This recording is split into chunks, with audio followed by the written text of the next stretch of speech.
আসসালামু আলাইকুম। আজকেও নিয়ে আসলাম আরও দুইটা খাবারের রেসিপি, কিন্তু আজকের রান্নাগুলো খুবই সাদামাটা। এটা হচ্ছে একদম ছোট মাছ দিয়ে আলু দিয়ে আমি চচ্চড়ি করতেছি।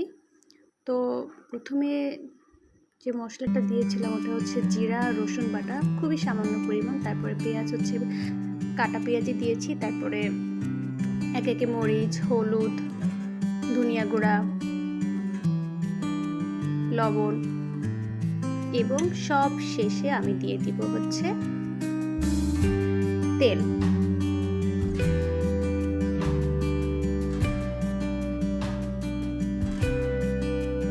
এরপর এটাকে আমি হাতেই মাখাবো, খুব ভালোভাবে মাখাতে হবে, কারণ এই চচ্চড়ি জিনিসটা না মাখানোর উপর ডিপেন্ড করে আপনার স্বাদটা কেমন আসবে। তো আমি এটা হাতে খুব ভালোভাবে মাখিয়ে নিয়েছি। এরপর পরিমাণ মতো পানি দিয়ে এটাকে আমি রান্না করব।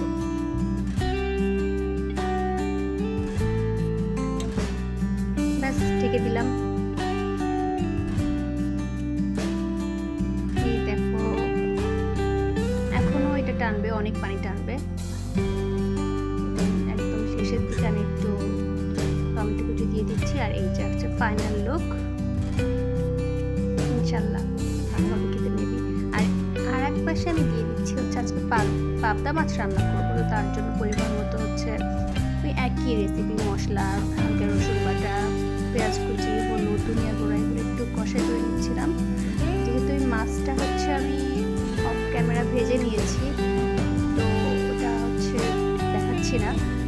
তো আমি এই মশলার মধ্যে এবার হচ্ছে দোলনা ছিল সবজিটা, এটা হচ্ছে দিয়ে একটু এর সাথে নেড়ে চেড়ে নিব। আমি কখনো পাবদা মাছ আর দোল রান্না করিনি, ফার্স্ট টাইম করতেছি, জানি না কেমন হবে। হালকা একটু নেড়ে চেড়ে নিচ্ছি।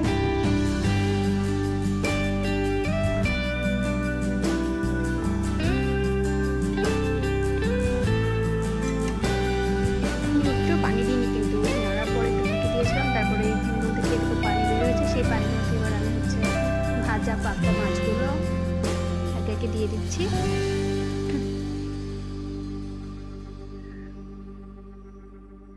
এই তো এটা ফাইনাল লুক। দেখে তো মনে হচ্ছে ভালোই হবে খেতে। ওকে, আল্লাহ হাফেজ।